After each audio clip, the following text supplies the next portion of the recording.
Hi, everybody. My name is Chris Yannazzo, the supervisor of athletics here at East Brunswick, and it's my pleasure today to be able to interview some of our bowlers from our boys bowling team who are the overall state champions, the Tournament of Champion winners.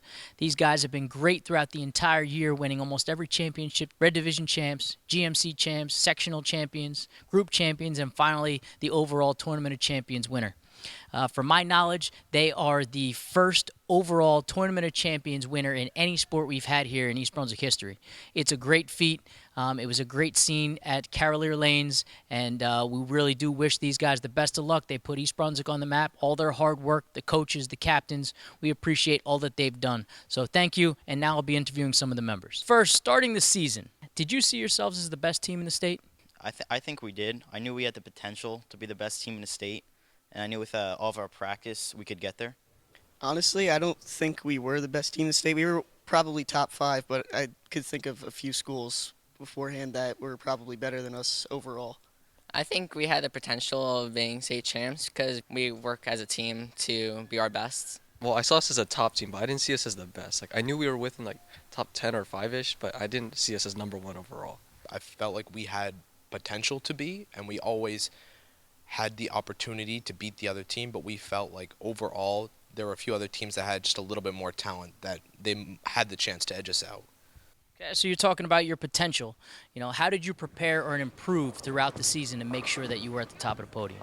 Well, after winning matches, we knew we had to stay at the same caliber, so we just kept practicing, usually just going out, bowling a few games each week. Yeah, we practiced a lot. We had to bowl at two different bowling alleys this year that we didn't have to bowl at last year, so gaining that experience was key to our success.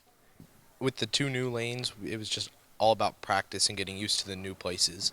And then we got lucky in our bracket for the GMCs being the number 2 seed. So Woodbridge, the number 1 seed, ended up being on the other side. And another team was able to rise up before us. So that allowed us to be better. And then state sectionals, we were back home at Carolier. And from then on, that's all we needed, was just to bowl there. Well, we just were relentless. We never gave up. We kept practicing with each other. We helped each other when we were down, and we just picked each other up. So it just built our confidence over time, and we were able to overcome challenges. As we were winning matches, we knew that we had a chance of winning states and sectionals, so we kept on practicing with everyone, and we all did tournaments throughout the weekends throughout the state. Now, Red Division champs, GMC champs, sectional champs, Group 4 champs, and then finally Tournament Champion winners. When did you see your most pressure throughout the season? I would have to say Tournament of Champions because we knew a team from East Brunswick hadn't won in so long, and we wanted to really try to win. And it was really loud, but I knew we would be fine and came through at the end. I think the GMC final was probably the toughest for us. That was the slimmest margin of victory we had, and it was at one of the foreign bowling alleys to us, so that was a struggle. But winning at Carolier, that was probably the best feeling because that was like our home.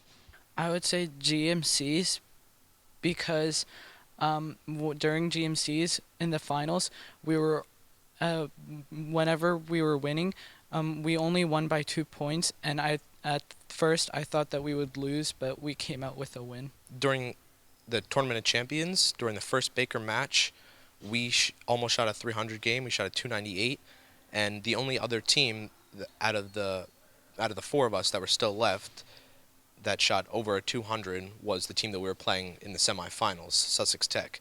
And Manasquan and Monroe were both sub 200.